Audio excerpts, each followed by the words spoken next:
Hello student, how are you? Welcome to my channel. My channel name is Physics Made Easy by Darshan Dave, and I am Darshan Dave. So today our second lecture of electrostatic. Okay. Last time हमने दोस्तों क्या देखा था? तो last time हमने देखा था Coulomb's law तक, ठीक है। तो कूलम्ब्स लॉ के ऊपर जितने भी कुछ सम्स थे वो हमने देखे थे। अब उनकी कुछ इन्फॉर्मेशन आ गई, थोड़े हाई लेवल के सम, थोड़े अच्छे सम, वो हम आज देखने जा रहे हैं, ठीक है। सबसे पहले मैं आपको एक मेथड सिखाता हूँ, ठीक है। For solving the problem of related for solving the problem related to the string. तो स्ट्रिंग मतलब क्या? तो देखो यहाँ पे दोस्तों कि यहाँ पे एक रिजिड सपोर्ट है और यहाँ पे दो स्ट्रिंग्स है, ठीक है। यहाँ पे एक चार्ज Q है और मास, उसका मास है m। यहाँ पे भी एक चार्ज Q है और उसका मास है सपोज m, ठीक है। अब यहाँ पे ये ऑब्जेक्ट, अगर ये दोनों यानी ये दोनों ऑब्जेक्ट इक्विलिब्रियम में, इक्विलिब्रियम का मीनिंग क्या होता है कि जितने भी फोर्स होंगे वो they are equal in magnitude and opposite in direction, right. तो अगर ये दोनों ऑब्जेक्ट इक्विलिब्रियम में, यानी ये एंगल भी चेंज नहीं हो रहा है, तो क्या सिचुएशन होगी वो हम देखते हैं। इक्विलिब्रियम में दोस्तों ऐसा होता है कि जितने भी फोर्स होते हैं वो सारे force equal in magnitude and opposite in direction होते हैं। सबसे पहले फोर्स देखते हैं कि ये ऑब्जेक्ट का मास m है, तो पहला फोर्स लगेगा mg, right. It is in downward direction, okay. दूसरा फोर्स लगेगा टेंशन, तो जो टेंशन होगा वो ये डायरेक्शन में होगा, ये रहा टेंशन, राइट, ये टेंशन। और तीसरा, ये भी चार्ज क्यू है, ये भी चार्ज क्यू है, दोनों चार्ज के बीच में क्या होगा? रिपल्शन। तो रिपल्सिव फोर्स हमने ले लिया दोस्तों Fe, राइट, ओके। नाउ अगर ये एंगल थीटा है, अगर ये एंगल क्या है दोस्तों? थीटा, ठीक है। तो ये एंगल भी थीटा होगा, ये एंगल भी थीटा होगा, राइट।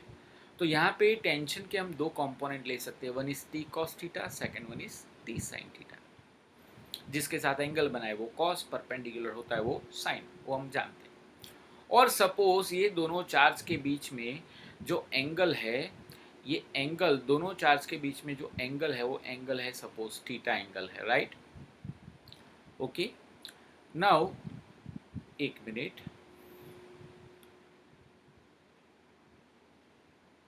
चलो। तो ये जो एंगल है दो चार्ज के बीच में वो एंगल है सपोज थीटा, राइट। नाउ ये दोनों के बीच का जो डिस्टेंस है, ये दोनों चार्ज के बीच का डिस्टेंस, वो सपोज मैं ले लेता हूँ r। तो ये आधा क्या होगा? r/2, बाकी का आधा क्या होगा? r/2। अभी मैंने आपको बोला कि ये इक्विलिब्रियम में है, ठीक है। तो ये इक्विलिब्रियम में है, इसका मतलब क्या होगा? जितने फोर्स होंगे वो सारे फोर्स एक दूसरे को बैलेंस करेंगे, राइट। तो ये सारे फोर्स जैसे एक दूसरे को बैलेंस करते हैं तो क्या होता है? ये टी कॉस थीटा mg को बैलेंस करेगा और ये टी साइन थीटा ये कूलम फोर्स, यानी उसको मैंने FC से मैंने डिनोट किया, FC को बैलेंस करेगा, ठीक है। तो T cos theta divided by mg, T cos theta equal to mg, T sine theta equal to FC। और FC मतलब कूलम फोर्स, मतलब आप जानते हो फॉर्मूला कूलम फोर्स का क्या होता है? K Q square upon R square, K Q1 Q2 upon R square. F का फॉर्मूला क्या होता है दोस्तों? K Q1 Q2 upon R square. But ये कंडीशन में दोस्तों Q1 और Q2 दोनों सेम है, मतलब कि हम ले सकते हैं Q, राइट। अच्छा, ये इक्वेशन नंबर 1 है, ये इक्वेशन नंबर 2 है। सपोज मैं रेशियो ले लेता हूँ 2 इक्वेशन नंबर 2 इस टू इक्वेशन नंबर 1, तो हमको क्या मिलेगा? तो हमको मिलेगा यहाँ पे दोस्तों tan theta sine upon cos, यानी क्या होगा? Tan theta K Q square upon R square. K Q square ऊपर आएगा, के आर स्क्वायर नीचे आएगा और उसके साथ मल्टीप्लिकेशन में होगा mg। तो ये दोस्तों रिलेशन हो गया किसका? तो ये रिलेशन हो गया एंगल का और चार्ज का रिलेशन, राइट। अगर सपोज यहाँ पे हमें टेन थीटा फाइंड करना है तो हम कैसे फाइंड करेंगे? तो मैं ये ट्राइंगल कंसिडर करता हूँ, ये रहा ये ट्राइंगल, ठीक है। देखो टेन थीटा मतलब क्या होता है, टेन थीटा मतलब ऑपोजिट अपॉन हाइपोटेन्यूज। तो ये ऑपोजिट दोस्तों क्या है दोस्तों, r/2, और एडजेसेंट को मैं ले लेता हूँ x, क्योंकि हमें एडजेसेंट पता नहीं है तो इसको मैं ले लेता हूँ x, और ये जो है ये सपोज है l। टेन थीटा का फॉर्मूला क्या होता है, टेन थीटा मतलब ऑपोजिट अपॉन एडजेसेंट। ऑपोजिट तो हमको पता है, ये थीटा का ऑपोजिट क्या है दोस्तों, r/2। एडजेसेंट हमको पता नहीं है, तो एडजेसेंट कैसे फाइंड करेंगे, देखो L square equal to X square plus R square by four, right, Pythagoras theorem ये 90 डिग्री है। ओके, तो एक्स स्क्वायर का आंसर क्या होगा, L square minus R square by four, therefore X equal to under root of L square minus R square by four. तो ये tan theta का relation क्या होगा, tan theta equal to opposite मतलब r/2 upon adjacent, adjacent मतलब under root of L square plus R square minus four. अगर ये theta small होगा तो साइन थीटा और टेन थीटा दोनों को हम इक्वली गिनेंगे, क्योंकि साइन अगर एंगल स्मॉल हो तो आप साइन थीटा देखो या कॉस थीटा देखो, कोई फ़र्क नहीं पड़ता है। तो अगर एंगल स्मॉल है तो देखो दोस्तों, ये फिगर में अगर ये एंगल स्मॉल होगा तो ये पूरा ऐसे चला जाएगा, मतलब कि ये r/2 भी बहुत स्मॉल होगा। तो अगर r/2 स्मॉल होगा तो l की कंपेयर में हम r² बाय 4 को निगलेक्ट कर सकते हैं, राइट। तो इसका आंसर होगा r/2 अपॉन एल। तो ये कुछ मेथड हमने देखी कि कोई भी स्ट्रिंग वाला प्रॉब्लम हो तो उसके अंदर क्या क्या इक्वेशन अप्लाई हो सकते हैं, राइट। फिर से देखो दोस्तों, यहाँ पे ये एक रिजिड सपोर्ट है, यहाँ पे दो ऑब्जेक्ट है, दोनों ऑब्जेक्ट का चार्ज q है, मास m है, कितने फोर्स लग रहा है, एक तो mg लग रहा है, दूसरा टेंशन लग रहा है, और तीसरा इलेक्ट्रिक फोर्स। यहाँ पे t के दो component, t cos theta mg को बैलेंस करता है और f से किसको बैलेंस करता है, t sin थीटा। रेशियो ले लो, आपको मिल जाएगा टेन थीटा, ठीक है। ये टेन थीटा अगर हमें फाइंड करना है तो हम कैसे फाइंड कर सकते हैं, एडजेसेंट अपॉन हाइपोटेन्यूज। एडजेसेंट कैसे फाइंड किया हमने, तो पाइथागोरस थ्योरम से हमने एडजेसेंट फाइंड किया, राइट, अपॉन हाइपोटेन्यूज। तो आपको मिल गया टेन थीटा। अगर एंगल स्मॉल है तो tan theta is approximately said to be sine theta. Tan theta equal to sine theta equal r/2। L की कंपेयर में आप r² बाय 4 को एल स्क्वायर की कंपेयर में निगलेक्ट कर सकते हो, यानी इसको आप निगलेक्ट कर सकते हो, राइट। तो finally tan theta equal to sine theta equal r/2 L. तो दोस्तों इतने फॉर्मूलाज हम लगा सकते हैं, जहाँ पे ज़रूरत पड़ेगी वहाँ पे हम लगाएंगे, ठीक है। तो चलो इसका एक क्वेश्चन देखते हैं। Two identical pitch balls each of mass m and charge q, see two pitch ball over here, each of mass m and charge q, यहाँ पे इसका भी मास है m, चार्ज है q, suspended from a common point, यानी दोनों को common point यानी ये पॉइंट से हमने सस्पेंड किया है, ठीक है। Common point by two strings of length L, यानी दोनों स्ट्रिंग की जो लेंथ है वो लेंथ क्या है, एल, स्ट्रिंग भी आइडेंटिकल है। Find charge Q in terms of quantities, यानी चार्ज क्यू का आपको फॉर्मूला ऑब्टेन करना है in terms of mass, in terms of charge, in terms of length. Once again आपको चार्ज का फॉर्मूला ऑब्टेन करना है, जो फॉर्मूला में मास भी आना चाहिए और उसमें लेंथ भी आना चाहिए, यस और नो। तो ये चार्ज का फॉर्मूला में ऑब्टेन करना है। अच्छा, यहाँ पे ऐसा दिया है, the strings is 2 theta, angle between the two string is 2 theta and it is in equilibrium।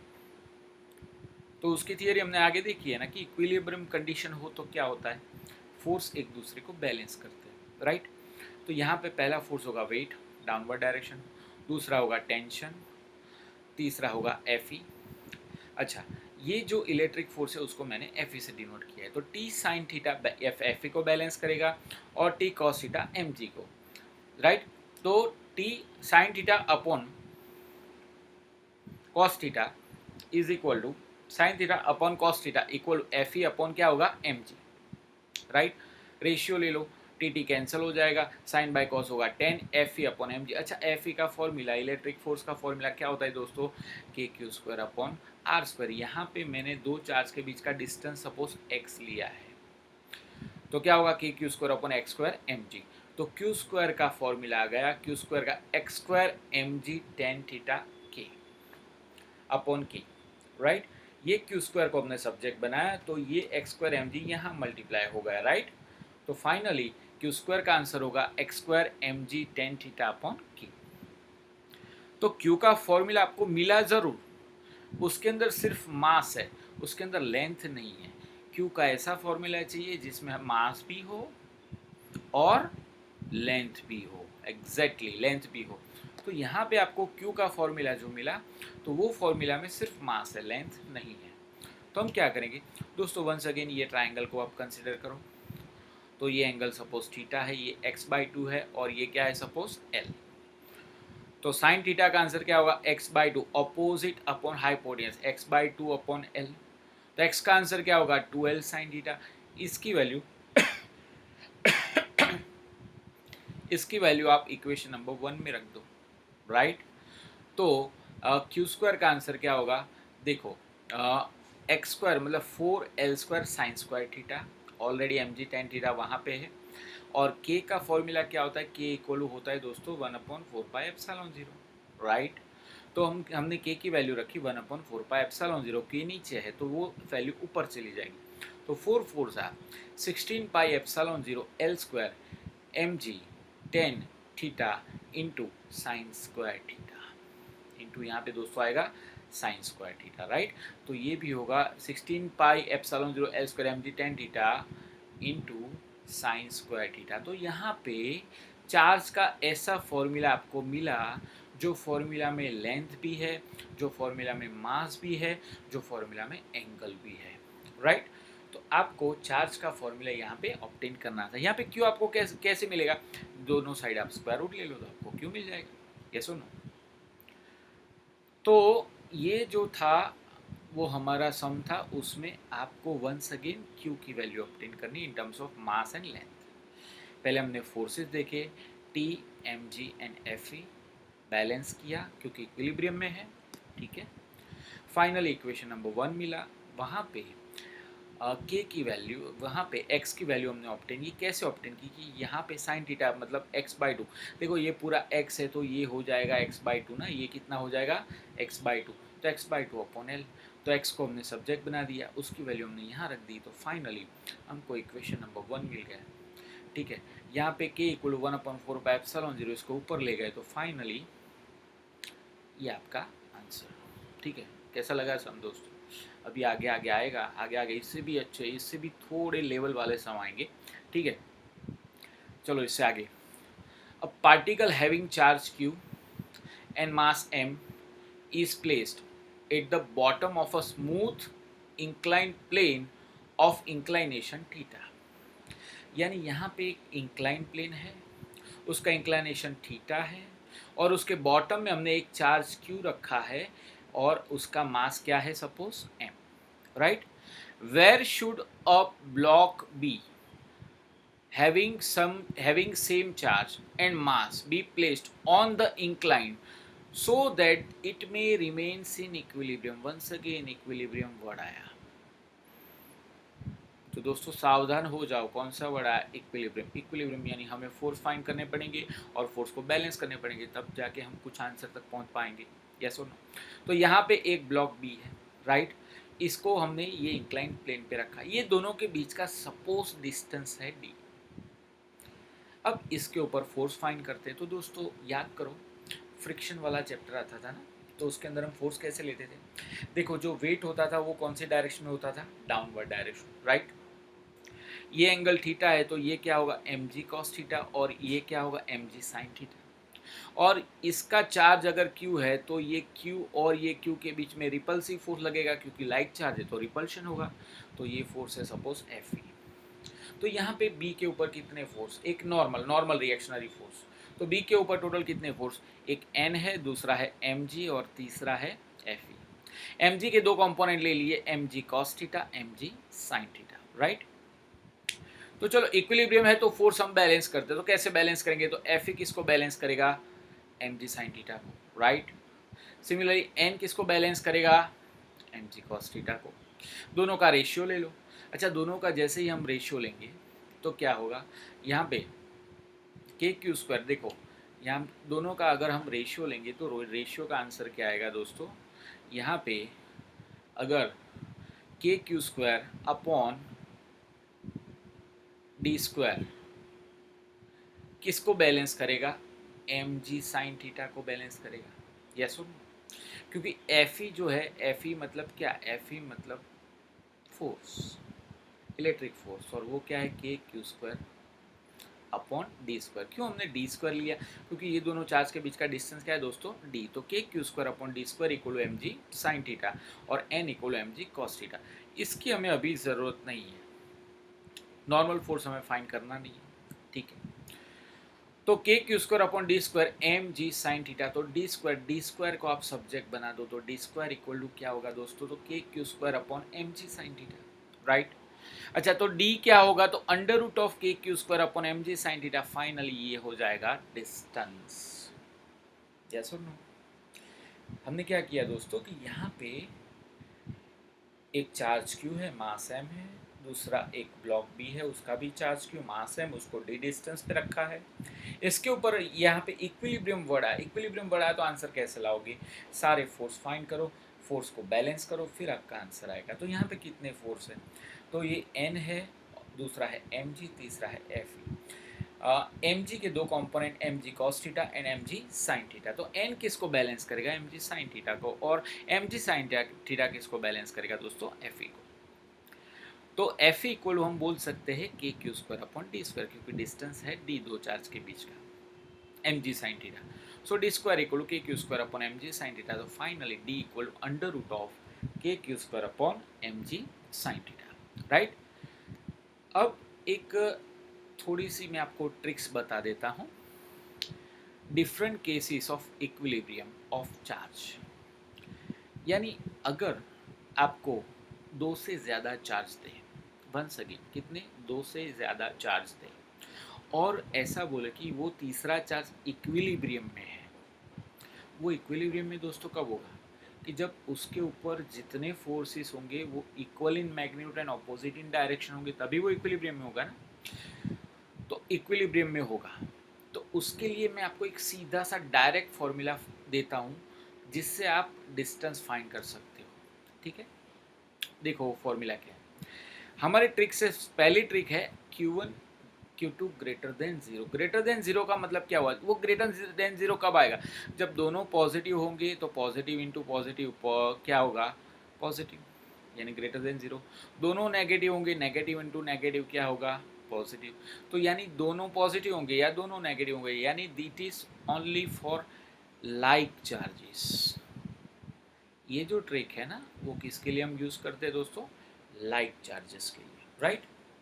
तो यहाँ पे Q1 Q2 greater than zero है, ठीक है।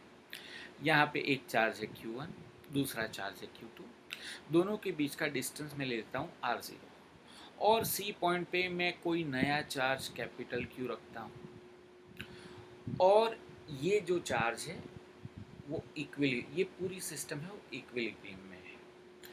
क्यों ऐसा होगा, क्योंकि देखो अगर ये पॉजिटिव है, अगर ये पॉजिटिव है तो पॉजिटिव पॉजिटिव रिपल्शन होगा, पॉजिटिव पॉजिटिव रिपल्शन होगा, तो फाइनली ये Q1 से दूर भागेगा, सिमिलरली ये Q2 से दूर भागेगा, मतलब दोनों force equal in magnitude and opposite in direction हो गए, यानी अब ये इक्विलिब्रियम में हो गया। तो अगर आपको ऐसा पूछे कि कौन से डिस्टेंस पे वो चार्ज को रखना चाहिए, तो वो डिस्टेंस हम लेते हैं x1। देखो ध्यान रखो दोस्तों, x1 is the distance from charge Q1, यानी Q1 से डिस्टेंस, उसको हम बोलेंगे x1। तो उसका डायरेक्ट फॉर्मूला ऐसा है, x1 equal to R0, R0 मतलब total distance, divided by Q2 by Q1 plus 1। Once again x1 equal to क्या है, डिस्टेंस फ्रॉम चार्ज Q1, तो क्या होगा x1 equal total distance upon under root of Q2 by Q1 plus 1। ये सीधा सीधा formula, अगर आपको ये डिस्टेंस दिया है, दोनों चार्ज की वैल्यू दी है, तो you can find directly the distance where the system is in equilibrium, okay. दूसरी मेथड ऐसी है दोस्तों कि Q1 Q2 less than zero. Less than zero कब होगा? क्योंकि अगर एक पॉजिटिव होगा और एक नेगेटिव होगा तो ही इसका आंसर नेगेटिव आएगा। यानी ये जो मेथड है it is completely for unlike charge. ये मेथड दोस्तों किसके लिए है? अनलाइक चार्ज के लिए।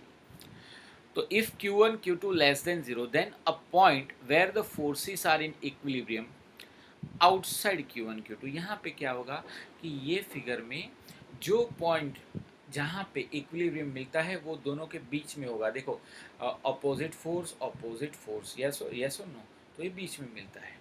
यहाँ पे ये बीच में नहीं मिलेगा, बाहर मिलेगा। क्यों, मैं आपको बताऊँ। ये प्लस है, सपोज ये माइनस है, और ये चार्ज हमने Q ले लिया प्लस, तो Q ये Q से दूर भागेगा, दुश्मनी हो गई। सिमिलरली ये Q2 के नज़दीक जाएगा, ये प्यार होगा। देख लो, दोनों equal in magnitude, opposite in direction, yes और नो। तो जब भी लाइक चार्ज अनलाइक चार्ज होंगे तब तीसरा चार्ज को हम कहाँ पे रखेंगे तो हमें इक्विलिब्रियम कंडीशन मिलेगी? तो outside between the two charges, ठीक है। तो ये डिस्टेंस है सपोज स्मॉल डी। देखो ये स्मॉल डी है, ये Q2 से डिस्टेंस है। किससे डिस्टेंस है दोस्तों? Q2 से। तो ये क्या होगा दोस्तों? ये होगा distance D equal to R0 upon under root of Q1 by Q2 minus 1। ये डिस्टेंस फाइंड करने का formula R0 upon under root of Q1 by Q2 minus 1। ठीक है, यहाँ पे क्या था दोस्तों? Q2 बाई Q1 था, यहाँ पे Q1 बाई Q2 माइनस 1। चलो हम यहाँ पे फाइंड करते हैं, इसके एग्जांपल्स देखते हैं। दो चार्ज है 4Q and plus Q are at distance 3 meter apart.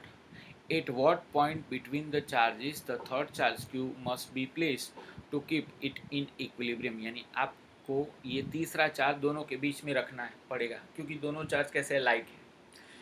ये डिस्टेंस मैंने ले लिया सपोज x1, तो डायरेक्ट x1 का फॉर्मूला क्या है दोस्तों? R0 upon under root of Q2 by Q1 plus 1। तो R0 दोस्तों कितना है? तो यहाँ पे R0 ये दोनों के बीच का डिस्टेंस है 3 मीटर, तो ये 3 मीटर।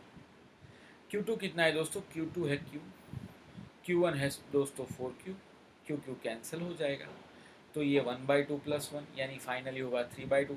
3 गेट्स कैंसल, 2 ऊपर चला जाएगा, तो x1 क्या होगा? 2 मीटर। तो ये डिस्टेंस होगा 2 मीटर। अगर ये 2 मीटर होगा तो ये डिस्टेंस कितना होगा दोस्तों? 1 मीटर। तो डायरेक्टली आप ये फॉर्मूला से भी फाइंड कर सकते हो, ठीक है। अच्छा, अब दूसरा फॉर्मूला, दूसरा इलस्ट्रेशन कि two charges 8 microcoulomb and -2 microcoulomb are 20 centimeter apart. दो चार्ज के बीच का डिस्टेंस जो है ये और ये चार्ज का 20 सेंटीमीटर है। एक है 8 माइक्रोकूलम, दूसरा है -2, यानी ये अनलाइक हुए। तो अनलाइक के लिए फॉर्मूला मैंने आपको बोला है। Where should the third charge be place so that the resultant force is 0। तो तीसरा चार्ज हमें बाहर रखना पड़ेगा, हमने यहाँ रख दिया। ये डिस्टेंस हमने ले लिया D, ठीक है। यहाँ पे देखो आगे भी हमने ऐसा ही किया था ना। ये डिस्टेंस हमने क्या ले लिया था दोस्तों? D। तो D का फॉर्मूला क्या होता था? R0 upon under root of Q1 by Q2 minus 1। तो यानी यहाँ पे डिस्टेंस D इक्वल R0 मतलब दोनों के बीच का डिस्टेंस ये है 20 सेंटीमीटर, यस और नो। तो 20 upon Q1 by Q2, Q1 है 8, Q2 है 2। देखो माइनस, यहाँ पे चार्ज का मैग्नीट्यूड लेना है। ये जो फॉर्मूला है वो कब सही है कि आप माइनस हो तो भी आपको प्लस ही कंसिडर करके चलना है, ठीक है। तो यानी ये Q1 8 है, Q2 है 2 माइनस 1, तो 20 अपॉन √4 माइनस 1। √4 का रूट आएगा 2 माइनस 1 यानी 20 सेंटीमीटर। यानी ये डिस्टेंस होगा 20 सेंटीमीटर। अगर ये 20 है तो Q1 से इसका डिस्टेंस कितना होगा दोस्तों? 40 सेंटीमीटर। तो MCQ में शायद ऐसा आपको पूछे कि ऑप्शन में ऐसा हो कि 20 centimetre from -2 microcoulomb, that will be right. और दूसरा 40 centimetre from +8 microcoulomb, that is also right. तो आपको ऑप्शन ज़रा देख के उसका आंसर आपको लिखना पड़ेगा, ठीक है। हार्डली 1 और 2 मिनट मिलती है नीट में, तो थोड़ा ध्यान रखना है दोस्तों, ठीक है। तो अब बात करते हैं दोस्तों इलेक्ट्रिक फील्ड की। एक नया topic, electric field. Electric field किसको बोलते हैं? तो दोस्तों यहाँ पे कोई एक चार्ज है ये सपोज पॉजिटिव चार्ज है और यहाँ इसके नज़दीक में ये माइनस क्यू चार्ज लाया, क्या होता है?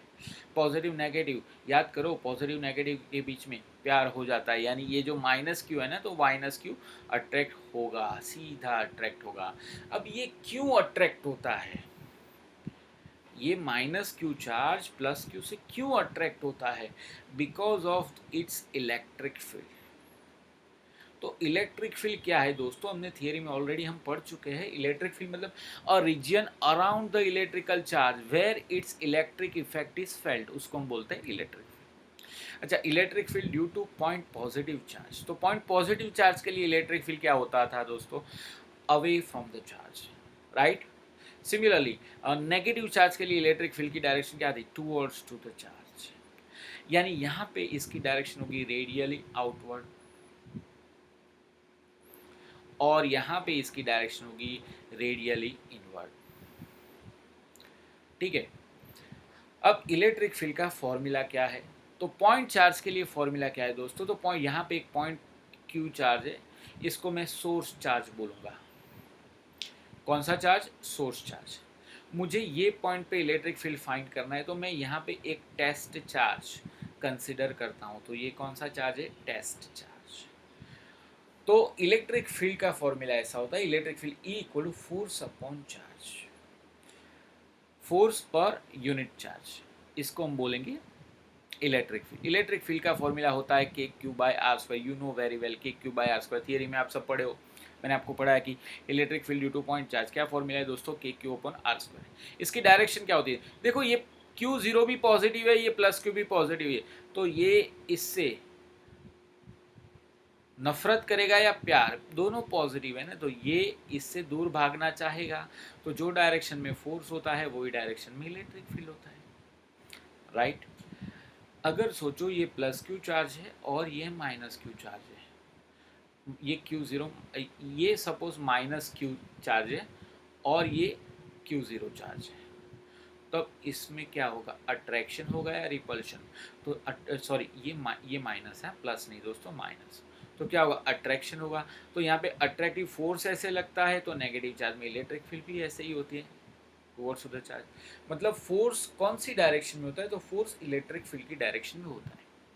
अच्छा, यहाँ पे इलेक्ट्रिक फील्ड को अगर हमने वेक्टर बताना चाहा, तो vector E equal K Q upon R square R cap, where R cap क्या होगा? Here R cap is the unit vector in the direction of electric field, vector in the direction of electric field,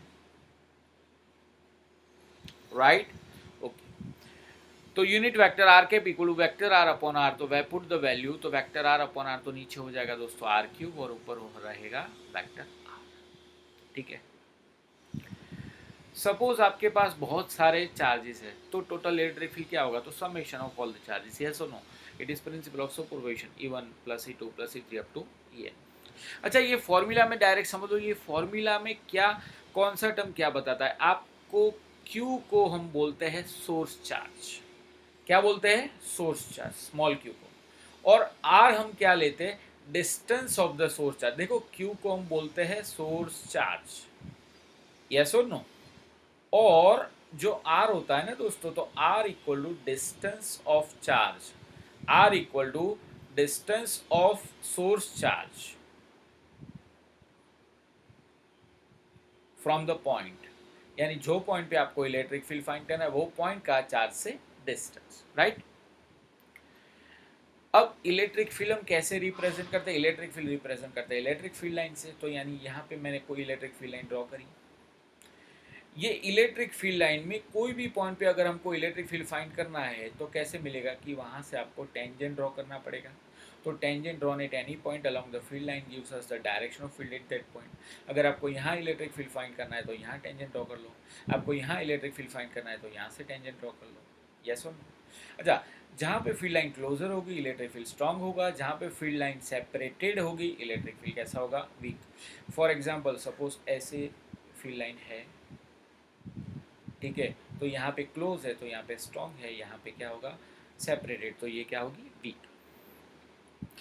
फिर उसके बाद uniform electric field are represented by parallel and equidistance line, यानी जैसे अगर आपको ऐसी लाइन मिली है, कहीं पे ऐसी लाइन दिखे कि जो पैरेलल है एक दूसरे से, तो ये पैरेलल लाइन क्या बताती है? Uniform electric field. अच्छा, इलेक्ट्रिक फील्ड की डायरेक्शन क्या होती है? तो positive charge to negative charge, यानी अगर यहाँ पॉजिटिव चार्ज हमने रखा है, यहाँ पे नेगेटिव चार्ज रखा है, तो इलेक्ट्रिक फील्ड की डायरेक्शन क्या होगी? Plus Q to minus Q. Yes और नो? दूसरी बात, electric field never makes a close path, यानी इलेक्ट्रिक फील्ड लाइन कभी भी क्लोज पाथ नहीं बनाती। जैसे अगर पॉजिटिव इलेक्ट्रिकल चार्ज है तो यहाँ पे इलेक्ट्रिक फील्ड की डायरेक्शन क्या होती है? Away from the charge, right. वैसे ही नेगेटिव क्यू चार्ज है तो इलेक्ट्रिक फील्ड की डायरेक्शन क्या होती है दोस्तों? Towards to the charge. तो यानी वो कभी भी क्लोज पाथ नहीं बनाती। क्यों क्लोज पाथ नहीं बनाती? जैसे यहाँ पे इलेक्ट्रिक फील्ड बाहर निकली, कोई भी इलेक्ट्रिक फील्ड यहाँ से अंदर नहीं आएगी, यानी जाएगी क्यू से, प्लस क्यू से दूर जाएगी, बट क्यू प्लस क्यू के पास कोई भी फील्ड लाइन आपको नहीं देखने को मिलेगी। देखो, जाती और फिर आती है तो क्लोज पाथ ना, सिर्फ गई ना, आई तो नहीं। यहाँ पे भी ऐसा है ना, यहाँ पे फील्ड लाइन सारी towards to the charge minus Q charge जाते, बट माइनस क्यू से दूर कोई नहीं जाती।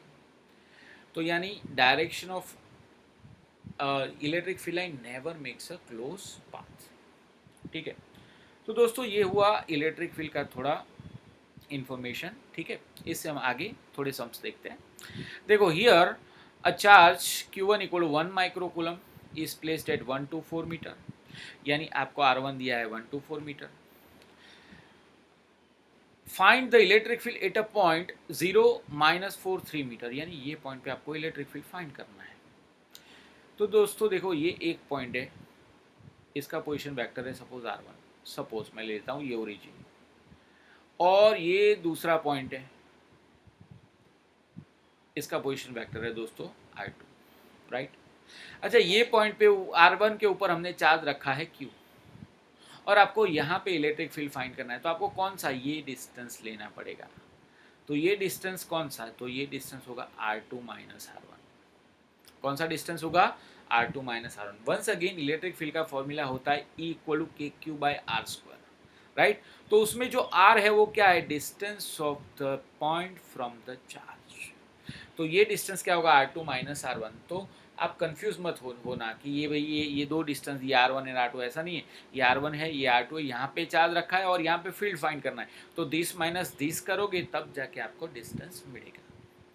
तो यानी यहाँ पे R2 माइनस R1 अगर हम करते हैं तो 0 minus 1 it 0 minus 1 it is not 0 but it is -1, -4 -2 यानी ये -6, और 3 -4 यानी क्या होगा? -1। इसका मॉड्यूलस ले लो, मॉड्यूलस मतलब डिस्टेंस आप ले लो। तो मॉड्यूलस क्या कैसे हम फाइंड करते हैं दोस्तों? Square root of addition of square. Finally root 38 metre आया, डिस्टेंस मिल गया। तो चलो K Q by D square, distance हमने डी लिया, तो डी इक्वल टू, सब let us take D equal to, let take R2 minus R1 equal to D. So here finally आपको मिल गया इलेक्ट्रिक फील्ड। डन।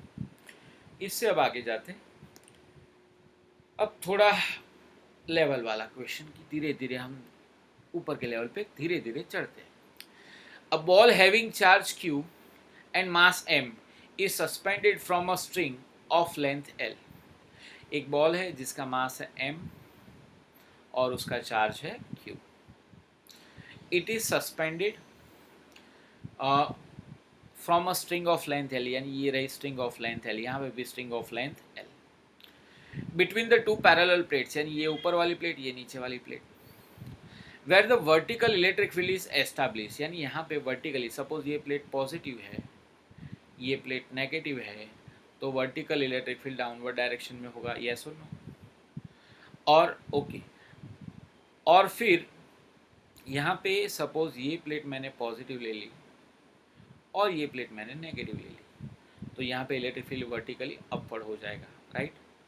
तो ये दोनों केस में, यानी ये फिगर नंबर 1 और फिगर नंबर 2, दोनों केस में आपको फाइंड करना है टाइम पीरियड। अच्छा, पीरियड का डायरेक्ट फॉर्मूला हम यूज़ करेंगे। पीरियड का फॉर्मूला आता था दोस्तों T equal to 2 pi under root of L by G, याद करो। T equal to 2 pi under root of L by G, ये 11th में आता था ना फॉर्मूला। तो यहाँ पे G क्या था? ग्रेविटेशनल एक्सेलरेशन, बट यहाँ पे ऑसिलेशन ग्रेविटेशन के कारण नहीं, इलेक्ट्रिक फील्ड के कारण होगी।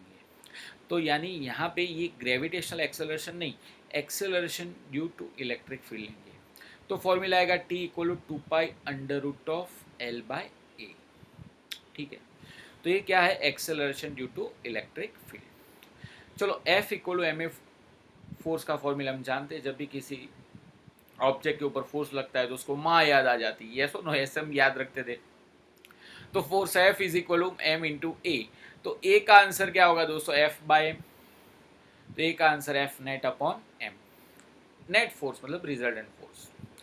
तो मैं फिगर नंबर 1 की बात करूं तो फिगर नंबर 1 में देखो mg तो डाउनवर्ड डायरेक्शन में, अच्छा इलेक्ट्रिक फील्ड भी डाउनवर्ड डायरेक्शन में, और यहाँ पे चार्ज क्यों रखा है, तो force acting on the charge placed in the electric field is given by, मैंने फॉर्मूला यहाँ पे दिया है भाई, according to this formula we can say that F equal to Q into E, yes और नो।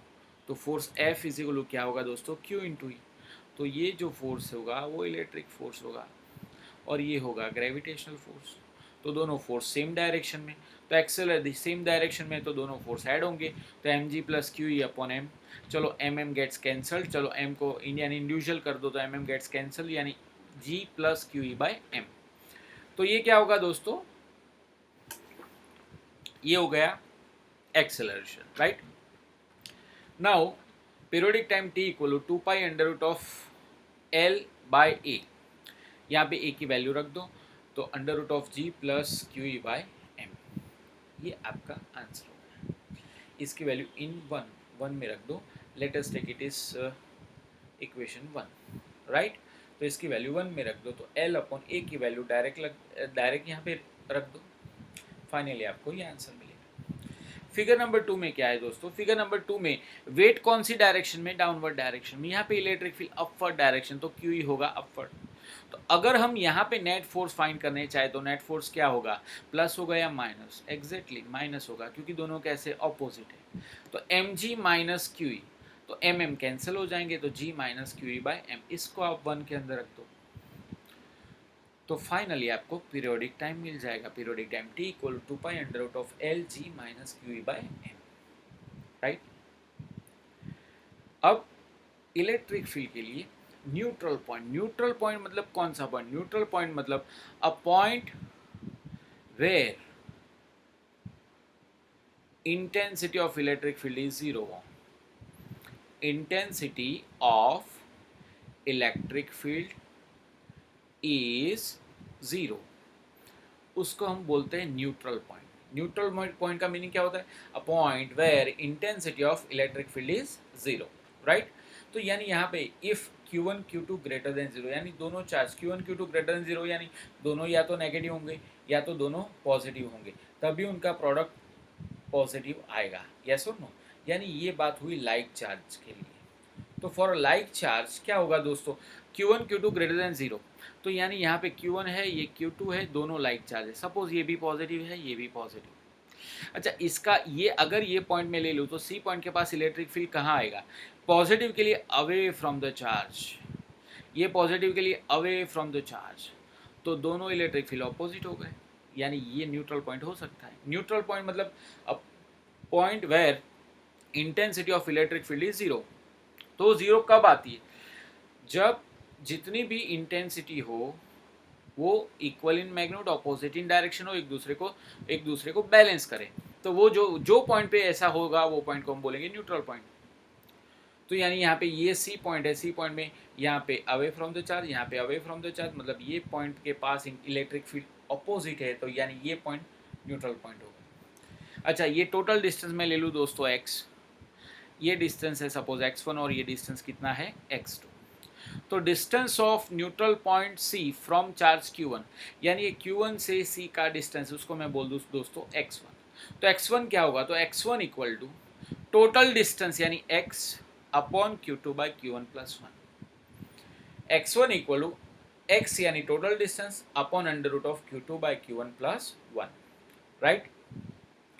अब इसके बाद अगर चार्जेस अनलाइक हो, तो अनलाइक चार्जेस के लिए दोस्तों हम क्या करेंगे, अगर अनलाइक चार्ज हो यानी एक पॉजिटिव हो दूसरा नेगेटिव हो, तो यानी ये एक पॉजिटिव है दूसरा नेगेटिव है, तो कहाँ पे इलेक्ट्रिक फील्ड जीरो होगा, देखो यहाँ पे, देखो पॉजिटिव के लिए इलेक्ट्रिक फील्ड की डायरेक्शन ये Q1 के लिए अवे फ्रॉम द चार्ज और ये Q2 के लिए होगी ये नेगेटिव है यानी टुवर्ड्स द चार्ज, यानी ये पॉइंट पे इलेक्ट्रिक फील्ड दोनों ऑपोजिट डायरेक्शन में मिल रहे हैं। ये डिस्टेंस मैं ले लूँ एल, तो एल का आंसर होगा एक्स मतलब total distance upon under root of Q2 by Q1 minus 1। तो ये दोस्तों आपका आंसर हुआ electric field, intensity of electric field के लिए। ठीक है, एक मिनट, यहाँ पे थोड़ा चेंज है। ठीक है, यहाँ पे होगा x equal to under root L equal to X upon under root of Q1 by Q2 minus 1, not Q2 by Q1, Q1 by Q2 minus 1, right. तो ये फॉर्मूला होगा, तो यानी ये Q1 होगा दोस्तों, ये होगा Q2, that's it. Now 2 point charges plus 8Q and minus 2Q are located at x equal to 0 and x equal to L। यानी कहाँ पे x इक्वल टू 0 पे, एक x इक्वल टू L पे। मैं यहाँ पे बताता हूँ, ये x इक्वल टू 0 है दोस्तों और ये है x इक्वल टू L, मतलब कि ये जो डिस्टेंस होगा दोनों के बीच का वो L होगा, right. The location of a point on the x axis which the electric field due to this two charges be 0, यानी इलेक्ट्रिक फील्ड 0, यानी ये पॉइंट है न्यूट्रल पॉइंट। कौन सा पॉइंट? Neutral point. तो न्यूट्रल पॉइंट पे electric field 0, तो कब 0 होगा कि दोनों चार्ज लाइक है या अनलाइक। देखो दोनों अनलाइक है, एक प्लस है दूसरा माइनस है। देखो यहाँ पे अनलाइक के लिए हमने लिखा है ना, एक प्लस है दूसरा माइनस, तो हमको ये फॉर्मूला यूज़ करना पड़ेगा। एक प्लस है दूसरा माइनस, तो ये फॉर्मूला हमें यूज़ करना पड़ेगा। तो हम कैसे करेंगे दोस्तों? तो here L dash is equal, मैंने यहाँ पे ले लिया एल डैश, एल यानी distance between two charge, upon under root of Q1 by Q2। देखो L dash equal to L मतलब total distance upon under root of Q1 by Q2 minus 1, ये हमारा फाइनली फॉर्मूला है। तो L यहाँ पे distance दोस्तों एल है। Q1 कितना है? Q1 है 8Q, Q2 कितना है 2Q। देखो अब मैंने बोला था मैग्नीट्यूड ही लेना है, माइनस नहीं लेना है। क्या लेना है? सिर्फ मैग्नीट्यूड। तो ये Q कैंसिल हो जाएगा, तो 8/2 क्या होगा? Under root 4। तो अंडर रूट 4 माइनस 1, तो 4 का रूट क्या होगा दोस्तों? 2। तो एल अपॉन 2 माइनस 1, तो एल अपॉन 2 माइनस 1 मतलब एल अपॉन 1, मतलब आंसर क्या होगा? एल। यानी ये पॉइंट का यहाँ से डिस्टेंस होगा एल। तो 8Q से कितना होगा? L plus L, 2L। तो ऑप्शन में देखो डिस्टेंस 8Q से दिया है या माइनस 2Q से। अगर आपको ऑप्शन में ऐसा दिया है कि distance L distance from minus 2Q, that will be right. और अगर आपको ऐसा दिया है एल प्लस एल मतलब 2L distance from 8Q, so that option also right. ठीक है, तो जैसे आपको ऑप्शन दे वैसे आपको आंसर लिखना है। इसके बाद दोस्तों कंटिन्यूस चार्ज डिस्ट्रीब्यूशन की बात करें, तो चार्ज डिस्ट्रीब्यूशन की बात करें तो यहाँ पे 3 तरह के चार्ज डिस्ट्रीब्यूशन हमें देखने को मिलते हैं। One is linear charge distribution, यानी charge is distributed uniformly over a length of the conductor, इसको हम बोलते हैं लीनियर चार्ज डिस्ट्रीब्यूशन। दूसरा surface charge distribution, when a charge is distributed over entire the surface of the conductor, उसको हम बोलते हैं surface charge distribution. And volume charge distribution, when a charge is continuously distributed over entire volume of the conductor, तो उसको बोलते हैं volume charge distribution. तो यहाँ पे सिर्फ ये 3 फॉर्मूले याद रखो, उससे ज़्यादा कोई फॉर्मूला याद रखने की ज़रूरत नहीं है। First one is linear charge density lambda equal to charge upon length, इसको बोलते हैं लीनियर चार्ज डेंसिटी। ठीक है ना, LCD। यहाँ पे होगा surface charge density, surface charge density, right.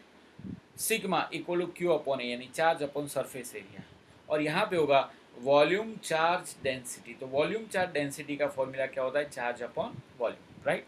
तो यहाँ पे ये टॉपिक में सिर्फ ये 3 फॉर्मूला याद रखो। ये 3 फॉर्मूला के ऊपर कैसे समा सकते हैं, देखो मैं आपको बताता हूँ। यहाँ पे हम एक एग्जाम्पल देखते हैं।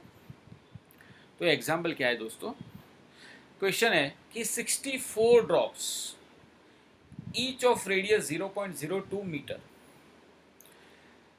and each carrying a charge of 5 microcoulomb are combined to form a bigger drop.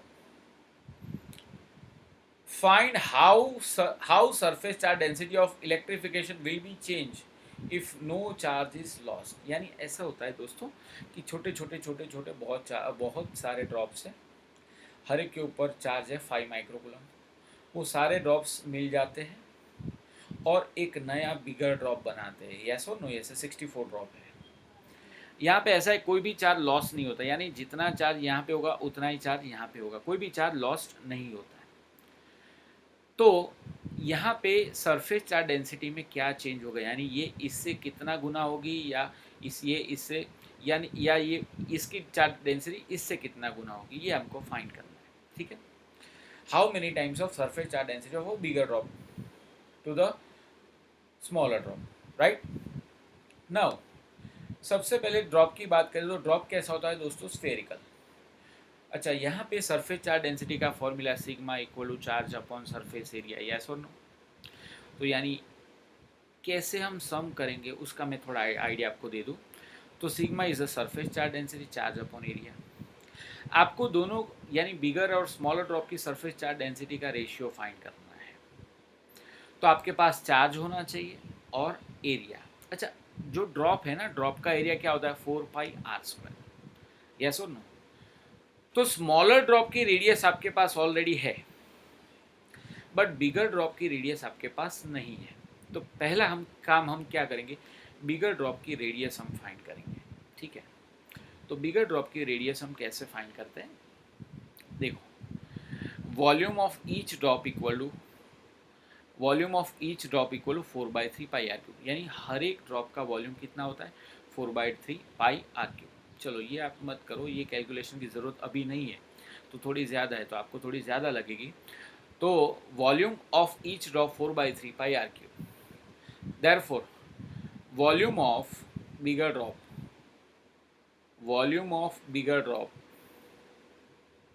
Bigger drop वो कितना होगा, तो वो होगा 4/3πr³ इंटू 64।